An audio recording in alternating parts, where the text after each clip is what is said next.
Mesdames et messieurs, chaque année, le 23 mars, nous commémorons la journée météorologique mondiale. Chaque célébration souligne les enjeux majeurs liés aux conditions météorologiques, climatiques et hydrologiques qui affectent notre planète. Cette année 2025 marque également le 75e anniversaire de la création de l'Organisation météorologique mondiale, OMM, fondée en 1950.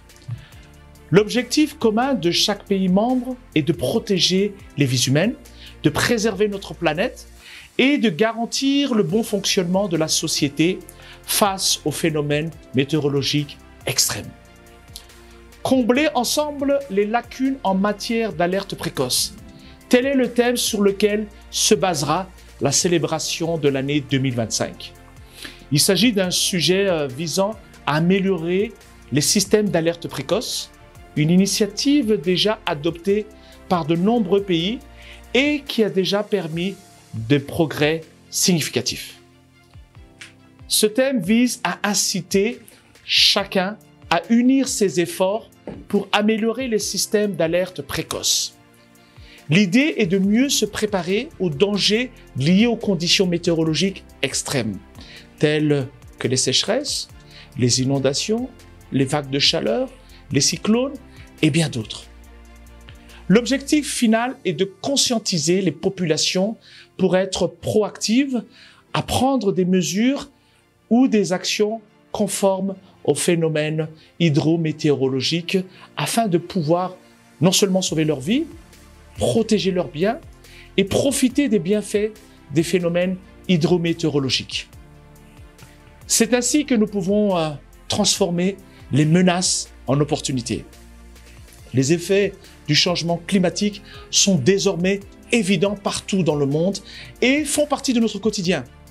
En témoignent les récentes données qui montrent que nous venons de vivre les 10 années les plus chaudes jamais enregistrées de l'histoire de la planète. À Madagascar, les effets du changement climatique sont déjà ressentis de manière significative. En témoignent les vagues de chaleur extrêmes, les sécheresses et les inondations récurrentes.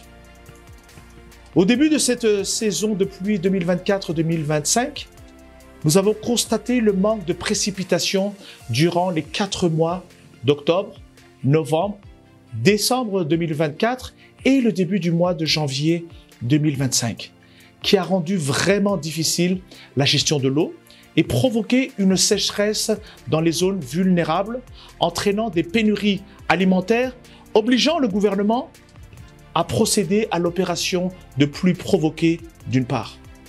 D'autre part, au cours du mois de février et mars 2025, il y a eu de fortes pluies causées par le vent chaud du nord-ouest suivi des cyclones qui ont provoqué de nombreux dégâts.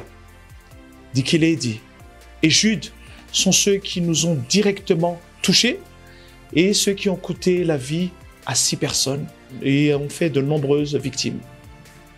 Cependant, par rapport à la situation du passé, il a été constaté que le nombre de personnes décédées a diminué grâce à l'amélioration de l'alerte précoce et la coordination générale qui a été gérée par le Bureau national de gestion des risques et des catastrophes, connu sous l'abréviation BNGRC. Par conséquent, le renforcement et l'amélioration de la stratégie de préparation à l'avance pour faire face aux événements météorologiques extrêmes sont les défis fixés par le ministère des Transports et de la Météorologie à travers la Direction générale de la météorologie pour protéger la vie et les moyens de subsistance des populations. Parallèlement, la mesure des conditions météorologiques par les stations d'observation hydrométéorologique et la surveillance des phénomènes hydrométéorologiques par les radars revêtent une grande importance. Comme on dit en malgache, une maison ne s'est pas faite toute seule. Alors, allons-y ensemble et comblons les lacunes en matière d'alerte précoce.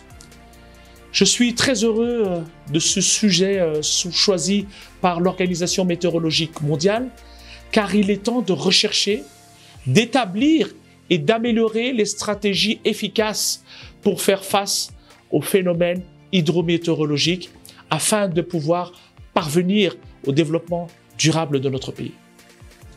Pour marquer la célébration de la Journée météorologique mondiale 2025 à Madagascar, la Direction générale de la météorologie, en collaboration avec l'Union des ingénieurs en météorologie de Madagascar, UIMM, et l'Association des étudiants polytechniciens en météorologie, AEPM, a planifié divers événements. Le programme inclut des activités variées, telles que la cérémonie d'ouverture officielle, au cours de laquelle sera inauguré le Centre des prévisions opérationnelles de la Direction des exploitations météorologiques. Il y aura également de nombreuses activités différentes, telles que des campagnes de sensibilisation, des conférences, des expositions, des ateliers de théâtre et des compétitions sportives. Tout cela se fera au cours de l'année 2025. L'objectif fondamental de ces activités est de mobiliser les citoyens sans exception, les organisations, les associations, les parties prenantes, les différents secteurs pour combler les lacunes en matière d'alerte précoce et les encourager à devenir des acteurs responsables lorsque des phénomènes hydrométéorologiques surviennent.